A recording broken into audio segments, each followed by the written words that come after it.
So junior year was your coming out party.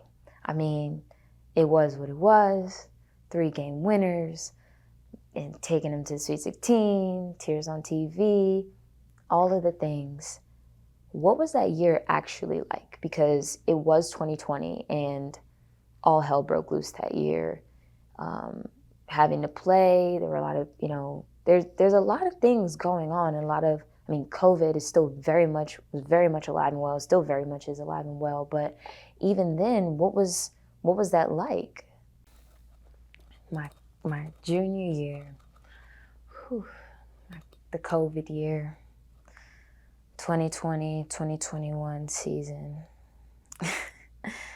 It's so crazy to think about it, because I was talking to Sherry Walters, who runs my rehab in, that department. She's great. Sunshine, I call her. I mentioned her earlier, but she and I were talking about that year, maybe a couple weeks ago. And she reminded me of things that I've completely blocked out. So if that tells you anything, but either way, when I think back to my junior year, that was the year that a problem started. My birthday, August 22nd, 2020. That was the year that I got misdiagnosed, my ankle sprain. And they said it was a grade 1. It was definitely a grade 2 with the bone bruise. Then I got sick for 6 weeks. I couldn't participate. It was by no fault of my own. My roommate was sick, and then I got whatever she got. Junior year is when I was fighting for a spot as the starting point guard, while kind of combating the fact that, I had to earn it. I don't have a problem with earning anything. I feel like everything that I have, I've earned. And I hang my hat on work, my work ethic. I don't have to prove it to anybody, and I work differently. I try to work smarter, not harder. But either way, I just felt like, again, I guess that I wasn't the first choice, but ultimately it ended up being me. But when I think back to junior year, I think about, I said it before, like with the 12-0 start and game winners and all that stuff. And that's the tip of the iceberg. That's all that, the good, the flashy, the nice, the beautiful, the inspirational, like the peak. But when I think about junior year, I also think about the fact that I was struggling. I was struggling in school, not because I wasn't able to do the work. It was because I was still combating the stuff from the year before, as far as focusing was concerned. And I'm able to focus, but it's really hard for me to focus on things that I don't care about. It really is. And I don't know if I should admit that or not, but like, that's me. Somebody else may be feeling that too, so but either way, I was not okay with how I looked. I knew that, I gained 20 pounds before, my sophomore year. I lost a little bit of weight. COVID happened. I came back. I was doing better. I felt a little bit better. Like I was a brand owner, and I had photography, and I had writing, and I had reading, and I had all these things. My internal world was bolstered for sure. But when it came around to it, I was still very much triggered. I still wasn't healed. I still had a lot of damage to kind of repair, a lot of breaks to mend. And that's all about what being a problem is, right? Like that's what it's all about. But I think back to junior year, and it wasn't a good year from a Jordan internal Jordan perspective. It wasn't. Even in the midst of all the great things that were happening, like it was very difficult for me. Like it really, really was. And people look at that year and they're like, oh my gosh, it was such a good year. It was a great year team-wise, but if y'all would have been in them gyms or in them practices or in the thing, like it was just so chaotic and draining in so many ways. We made it work because we always make it work.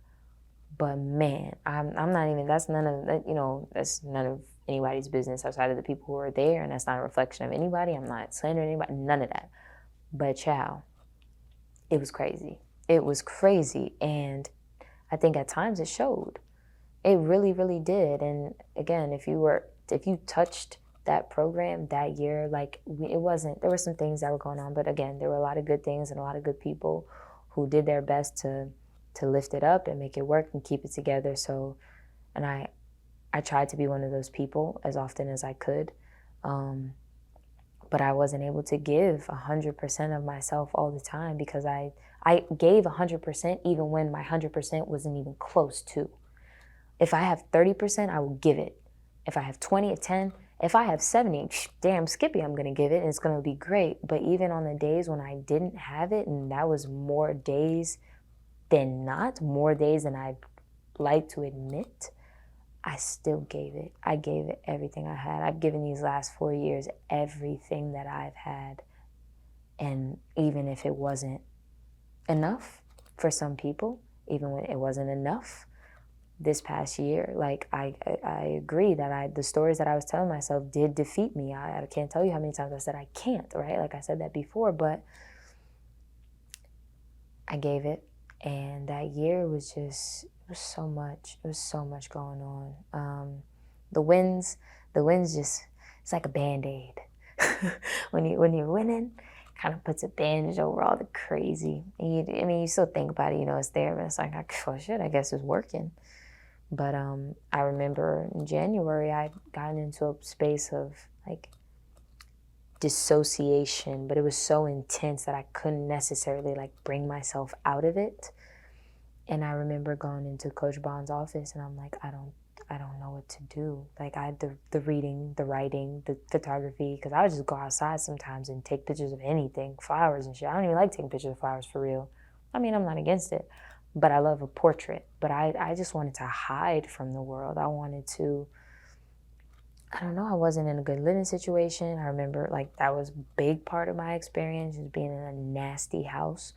All of that stuff, like it just, we were displaced from Callaway because of a snowstorm that Texans or Texas was not prepared for. No fault of Texas, right? Like it doesn't snow here, but all of a sudden, like there's flooding in apartments, and we're living in hotels, legitimately living in hotels. It was crazy. People lost their homes. I don't know if people lost their lives, but I wouldn't doubt it. Like there was a lot going on there, and obviously even, I'm not, fighting in the streets or anything like this. It's still just college basketball, but there is COVID, and we did have a couple of positives. Luckily, we were one of the teams that wasn't too heavily affected by it, but it did happen. But to go back to what I was saying with Coach Bond, like, I was like, I don't know what to do. I can't fix it. Like, I'm struggling to fix it. And she was like, I see. So it wasn't before where, as I could be crying in the crib every night, I'd walk out that door every day like I was good. My sophomore year, child, I would come back from the day so exhausted because I was wearing a mask. It was so hard to breathe in, but I did it anyway. I didn't want to give anybody a chance to say anything about me that was negative. So even on those days, again, and I've carried this with me, and I think it's a skill. I think you got to keep it at bay though. If you're going through something, you don't want to take it into your workplace. You don't want to take it into other people's airspace because you don't want to be a burden on anybody or anything like that. You have to be authentic. You have to be who you are, but don't be a cancer. Bring energy even when you don't have it for yourself. Bring energy for somebody else. That was something I really, really believed in then, and I believe in it now. But it was also a protective thing for me because I didn't want to give anybody space to say, oh, well, she was rude, or she wasn't this, or she wasn't that. No, I'm going to say good morning to you. I'm going to say, how are you doing?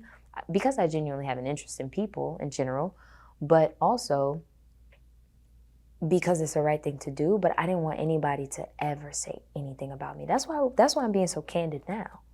That's why I overshare, because it happened my freshman year, I feel like.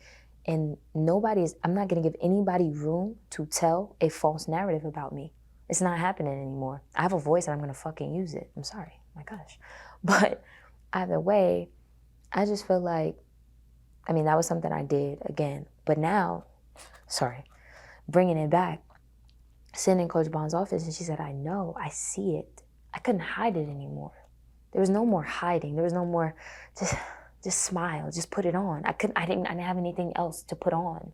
The mask was too small. Like I couldn't fit it in. It didn't cover everything, the extent of what I was feeling. And that I went in the training room and I was talking to my best friend at the time. I don't remember. But we were just talking about it. Like, well, what would you do if you weren't playing? I'm like, I don't know. Just like go to class, read, write. Like, I don't know what I would be doing. So I didn't stop, obviously. We were in January. And I guess I just rationalized it as I fought for this starting spot. I fought these demons in my room every night. Like in that way, in these internal battles, I'm fighting. I might as well finish the fight. It's January and I'm not playing well. We're doing well still, but I'm not playing well. I'm not feeling like myself. I'm getting through it. Not in a way that I'm trying, like I want to be better. I'm trying to help and I'm working out a lot. Like I'm still doing probably maybe too much. I'm, burning myself out a little bit. But every night, come in there for like 2 hours, dim them lights, turn up that music and, get to it. So I'm all the time that I'm struggling, I'm still building. I'm still working. Like I love those 2 hours in the gym, like really working every night. I'm, being super specific. I'm taking game shots. I'm working on my moves and staying sharp and all of that. So I'm like, that can't all be for nothing. So I ended up playing the season, obviously. And if I hadn't have played, Iowa State wouldn't have happened. Or the bubble March, right? Like legendary, blah, blah, blah, blah, blah. It wouldn't have happened. And when I'm thinking about March and when I'm thinking about that tournament, beforehand, I was scared. I was scared to go in a bubble. I was scared because I need to go outside. Like that's been a thing for me and I've done it more now than I probably ever have.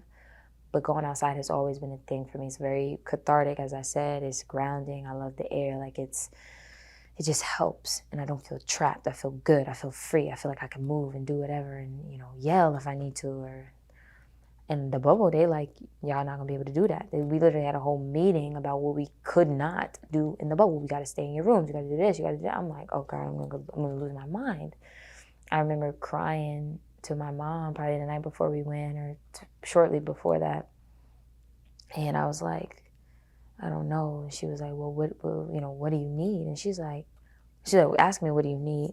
And I'm like, okay, I'll bring my sketchbook. I'll bring this. I'll make sure I got my speaker. I'll make sure I got my my lotion, my essential oils, my gel, my hair gel, it is that, everything that I knew would help me or that helps me in those moments when I get really, really down and it's hard to get out of bed or, hard to take care of myself and to look appropriate and all that stuff. I did all that, but she said, Jordan, you're from New York City. And I'm like, yeah. And she was like, every day, like you do in New York City, you're in uncomfortable positions. You have to deal with a lot of different things. You've dealt with a lot of different things. The bubble is just a different environment, but like she was really building me up and building up my confidence and my strength. Like she basically breathed like courage into me, or I don't know, some mama magic.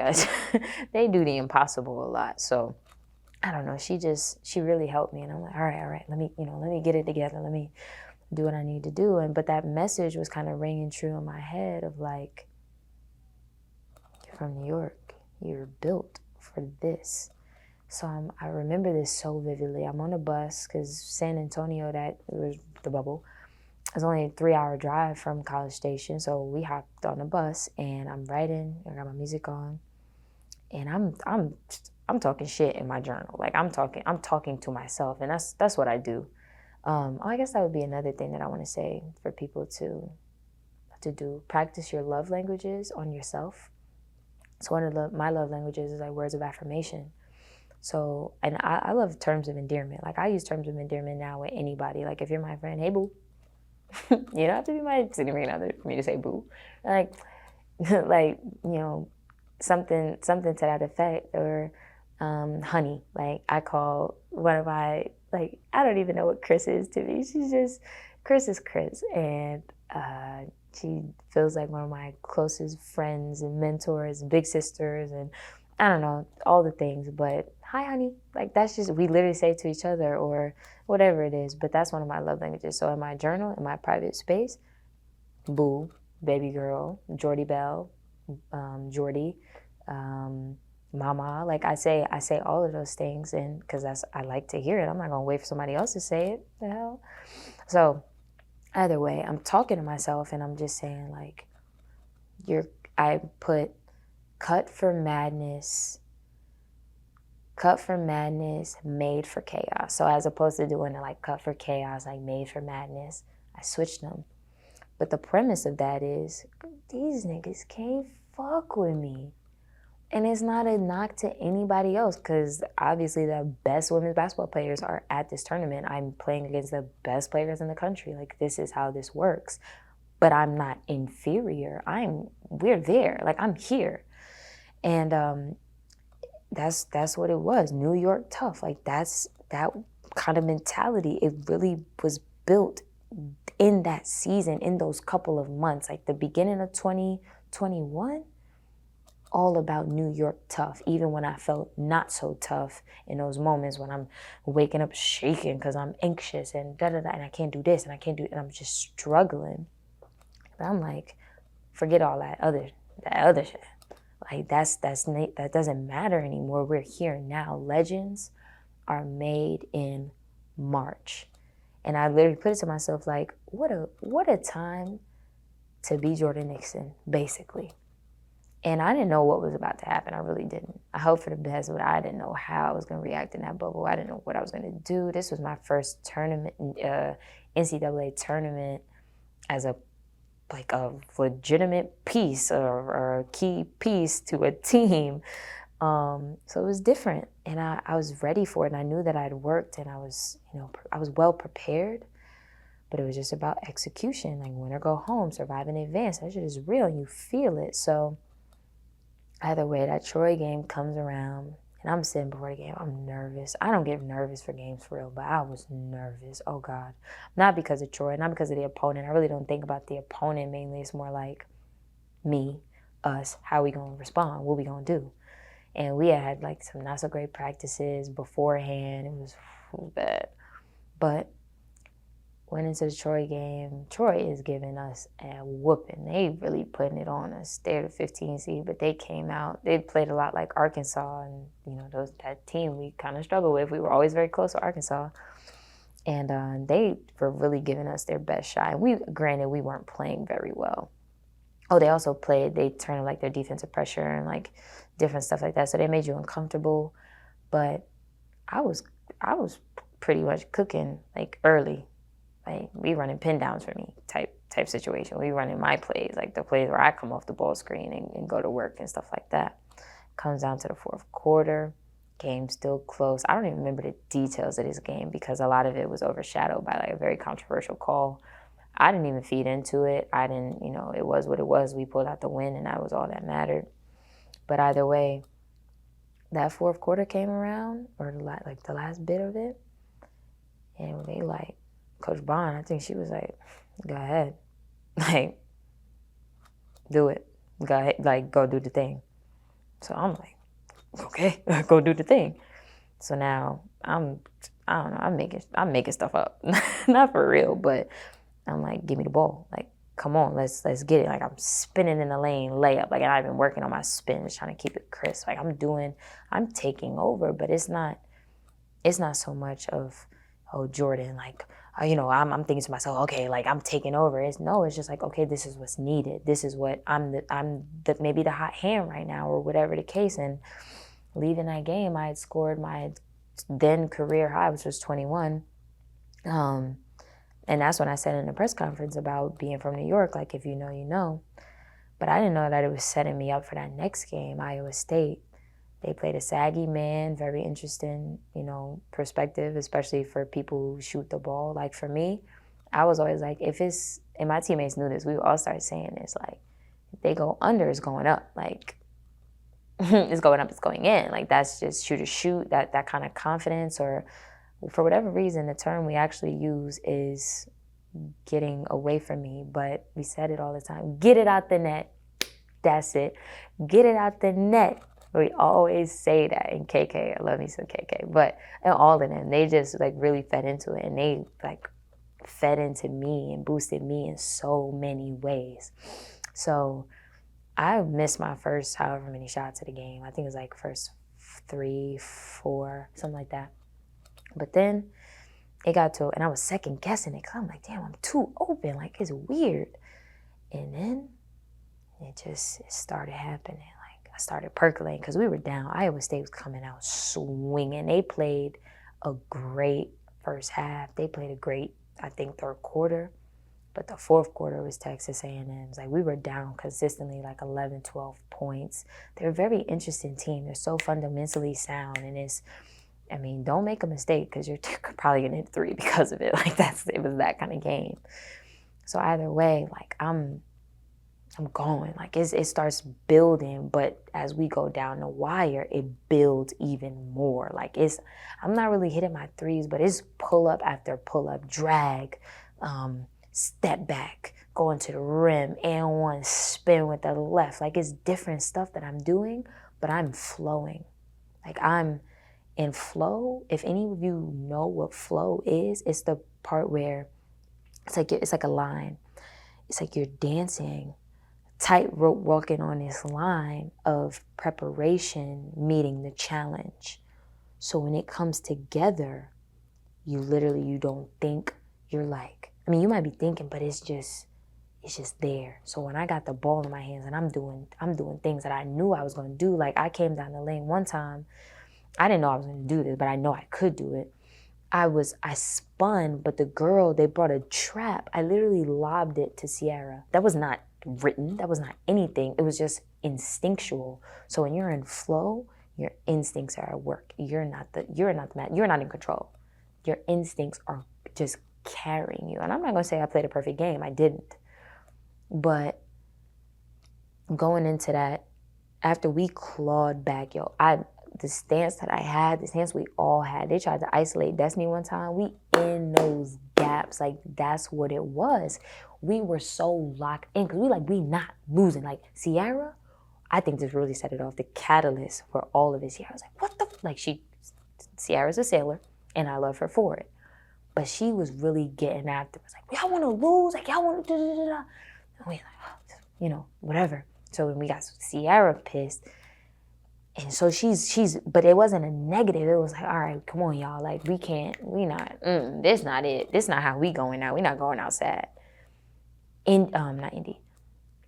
Sierra, Coach Starkey, everybody's like, nah, we winning it. Destiny. Like, Destiny don't even yell for real, but she was really getting after it too. And we all like, yeah, we about to win this game. But this was not talk. This was a real thing. I have goosebumps just recalling this. But either way, there's a lot going on. Had to turn up the pressure. Had to do this. Had to do that. Make our corrections, adjustments. So we were down with 20 seconds left in the game. We were down by like 5. Or, yeah, I think it was 5. Or 4. Shit, I don't remember. But either way, Aaliyah Wilson, we were supposed to run a play for her in shallow 4. So she comes up the loop, up the gut. The 4 player comes, sets the screen for her to come off. And Wilson was like, to Coach Bond, because Coach Bond called the play, because they were in like a zone kind of situation, as I said, sagging man. And Wilson was like, nah, running for Knicks. So I'm like, okay, like, I could run it if you know. So she was the point guard. I was the wing. Came up, boom, drag, cash. 2-point game. Okay. So then comes down to that, and there's a lot of like stuff going on. Lex got elbowed, like, whatever, hit that. I'm locked in. Like, if you look at it, I slapped Indy's hand so hard. She'd be like, yeah. I slapped the hell out of her hand. Like, you could literally hear it on the recording. And I was so like, okay, what are we doing on defense? It wasn't even about that. It wasn't celebratory. It wasn't anything. I was flowing crazy. But yeah, so I ended up scoring a bucket to take us to overtime, came down, strung our hand, whatever, layup. But when we got to overtime, we said, oh, well, we're about to win this game because we have to. So either way, first bucket of overtime, 3, cash. So I yelled, and I don't really yell like that, but that felt big. So fast forward to the game winner. I don't take a whole lot of credit for that game, even though 35-7, like that, that's all well and good, but I swear I couldn't have done it with all my teammates behind me, coaches, all of that. Like, it was such a team thing. Like, they were like, okay, shoot it. Why are you not shooting it? Like, just go. And at the last possession, with Sierra yelling in the backcourt, not running up, go, Jay, go. So I cried on national TV because that moment felt like everything that had happened my freshman year, my sophomore year, and even my junior year, it felt like it was all for a reason. like I didn't, have battled disordered eating and battle with, body dysmorphia and depression and anxiety and like all this stuff just to not have anything to show for it. And I didn't know that night would turn out the way that it did, in the sense of my phone literally blew up. Like, if it could have combusted, it would have. And I'm crying and I'm talking about Coach Dave, and I wanted, that was a 1-year anniversary of like all that stuff happening and me being on the verge of like this break and not being okay at all. And I look at those videos now and I'm like, look at that baby. She was having a hard time. Like, my skin was all broken out, and I wasn't eating well. Like, I really struggled. And it wasn't even eating well. I wasn't eating enough, but I didn't have an appetite. Like, I was just so anxious a lot of times, and it was just a lot going on. But it felt like all of that, it didn't melt away, but it meant something. It prepared me to be clutch, because I always said, like, whatever happens to me on this court, whatever happens, I shoot an air ball, I hurt myself, like, it doesn't compare to those nights that I survived. Like, and I don't mean to sound dramatic, but like, legitimately that. Like, there were a lot of nights I just thought my lungs were just gonna collapse, like I was just gonna die, or something was happening to me, and all that stuff. So to then come back and, be in a hotel, or to be in media, or to be in a locker room even, like, when Gabrielle Union posted Jordan Nixon is a problem, the brand that I started a month before, and for her to say that, I'm like, oh God, let's be Mary Jane. That's Gab. I love Gab. Like, we're friends in my mind. I would love to be her friend as well. But either way, it was just, and not to mention all the other people who, loved it and cried and felt something behind my words. That meant everything to me. And but either way, they're yelling at me like, oh my gosh, she said you're your problem. And then Braun posted me later, like, saying, yeah, Jay, like, that's what you do, or, that's what happens when you work hard, or something like that. And obviously I got the screenshots, but I don't want to be a head ass with Braun, even though I think he's incredible. Braun, if you're watching, that was me across the court at the game in Queens. Was it St. John Prep? I don't remember. It doesn't really matter. But that year, that moment, all of that meant something. It meant something. Everything was kind of validated. Like, you went through it, you go through it, and you need that taste of the other side, or like success. And all that stuff to kind of fuel you to keep going. Like, it's possible. But when it materializes, it's something completely different. Yeah. In that aftermath of that shot, we obviously lost that next game. Arizona, who ended up competing for the national championship against UConn. Wait, UConn? Baylor? No, I don't remember. Damn, I didn't watch any of the games because after that season, it wasn't even about basketball for me. It was more so about the fact that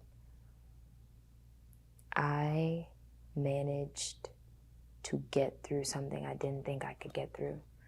I didn't think I could get through it in 2020, leading up to that season. I didn't think I could get through the season, but I did, and I did it again. And I was so elated and so blessed to have, that will forever be down in history. That will forever be something that I remember, that my teammates remember, that my mom, all the people who've poured into me, all the people who've been a part of this journey, that they'll remember. Like, it doesn't disappear because the season ends. Sure, there'll be more moments. Sure, people will have other great plays and other great things and blah, blah, blah. But I can look back and say, I know what that is. I know what it is to be an overnight sensation. I know what it is to watch your follower count explode. I understand, to be, what it is to be number one on SportsCenter. Like, are you kidding? So for people to talk about you in a way that's just grander than you've ever even imagined, like people saying, China Robinson, build Jordan Nixon a statue. Are you shitting me? So to connect with Holly Rowe and have an ESPN thing about me and, talk about Coach Dave and all this stuff, and to tell my story and to have a greater platform. It's not the biggest platform, but I loved it. I love it. For my teammates, for the people who really mattered to me and the people who've been down for me and the people who even maybe just became fans, but who invest more in me as a person and as a basketball player, it made me proud to make them proud. So that was that. But the aftermath of all of that, I said it wasn't about basketball because it wasn't. I got invited to the Pan Am Games for the USA team. Adia Barnes and Dawn Staley were coaching, and I didn't take the tryout. I didn't take the tryout because, and a lot of people don't know that, but my teammates knew. And they were like, why, that spring summer, I wanted to see what else was out there for me because, and I'm not saying it oh yeah, I was going to leave, I was just, done, but I wanted to see what else I could do. I wanted to have some more experiences outside of basketball because it's been my life.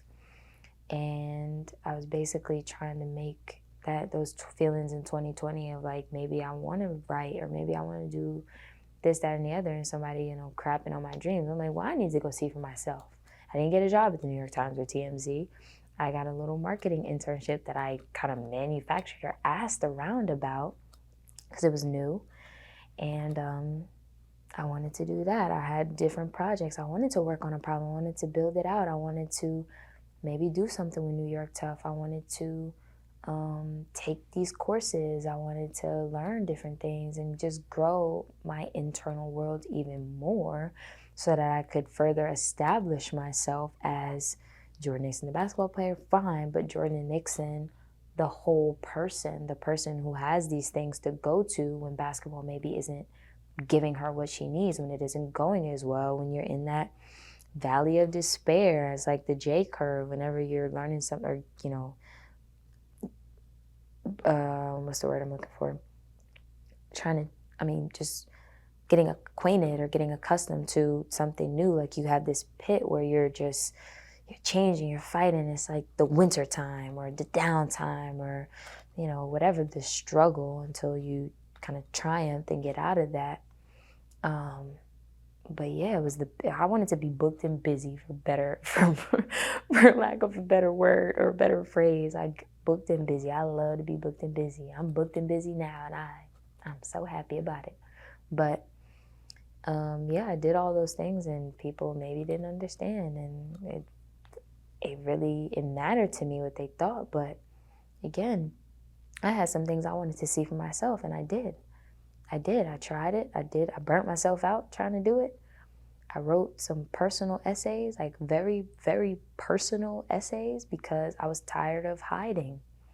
I had a platform, and I was like, you know what? If I could help one person, if I could save one person from crying about how they look, or that they're, the things they can't change to about themselves, and people making them feel bad about it, or whatever. I want them to reclaim their power by reading my story and knowing that it's okay. It's okay that you are who you are, and don't let nobody tell you any different, but know that you can accomplish great things in spite of all of that. So that was my purpose, and I posted it, and I threw my phone because I didn't know what the response would be. I didn't know any of that, because it can be weird. But I was exposing myself in a way that I hadn't before. But I'm so glad that I did, because it did affect people. It did impact them in a positive way. It did mean something for me to be so candid. So after that, I'm like, shit, I could talk a little bit more. I got some more stuff to say. And mental health is even more personal for me, because there's this stigma around it. Huge, huge stigma. And obviously, I said, it's gradually moving away, slowly leaving, dissipating. But it's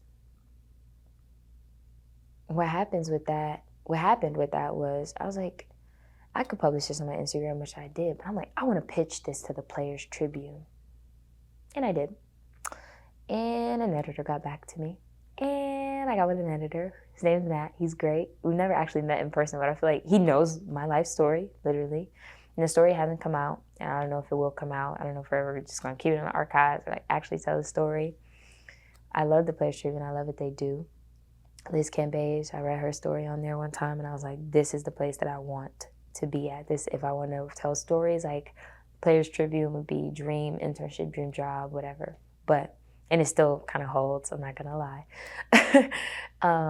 But I started being very, very candid about what happened, how I felt, and who I am. And that was the first time that I've ever done that or been that way. It was incredibly liberating. So liberating. And like inexplicably liberating. And I hope that people who see me and who see what I do and what I stand for, that they too embrace who they are, all their bumps, bruises, breaks, being a problem, right? Like your broken pieces, show them off. It's what makes you who you are. It's where that pain, those breaks, create your bigger picture. That's all it is. And there's beauty in the breaks. There's so much beauty there. And people knowing that I hit rock bottom at a certain period of time, like, it's beauty in the booty scratches. Like you scraping the bottom of the ground, the ground, scraping bottom. Yeah, like there's beauty in that, because all of that makes you who you are, and it leads you down a path of reaching your full potential, so long as you embrace it. But either way, I wrote thick, in the thick. I was booked and busy that summer, burning myself out, but enjoying most of the minutes. I can't lie. That summer was a very formative summer for me. Maybe not as much as 2019, but I definitely learned a lot. I experienced some different things. I learned about Jordan, and I spent a lot of time with her, and I wouldn't change it for anything. But junior year was my coming out year, if you will. It was, my most successful year from top to bottom. SEC regular season, my bloody face went viral. I completely forgot about that. People were literally posting pictures of my eye gushing blood. I'm not gonna lie, New York rough is very elite. But it was a great, it was an experience like anything else. I'm so proud that I was a part of that team. I'm so proud to have made so many friendships. I was a keynote speaker. I love addressing crowds. Like, I love speaking publicly. I want to speak at universities. Like, that's what I want to do. I want to be invited to do that with the things that I'm doing. But either way, junior year was, I'd hit it. I'd hit the upper echelons of success. Oh, how could I forget this? The night of Iowa State, Muffet McGraw, my former head coach, was on national TV, and she happened to be on ESPN that night. I don't know what, that was divine intervention or something, but she said, the story tonight has to be the star underclassmen or whatever she said. I think underclassmen, because I was a redshirt sophomore at the time. And she said, she was talking about Jordan Nixon and Caitlin Clark. But it wasn't even about Caitlin Clark. Like, Caitlin Clark, great, whatever. But Muffet McGraw was talking about me on ESPN. You can't make that shit up. You cannot make that up. So either way, there was so much good that came out of it. So many opportunities, more people know who I am, more people hear my story, more, like, all of that. And I appreciated it. And that's why I really tried to get back to everybody who sent me a message. Like, I was, man, because I'm so humbled by the fact that people would take the time out of their schedules to DM me and say, oh my gosh, like, you're this, you're that, you're such an inspiration, whatever that may be. So I'm very thankful for that opportunity, and I'm glad it happened and that I was able to, with God, of course, and with the help of my mom and the people who love me and care about me and trust me, to make magic, to,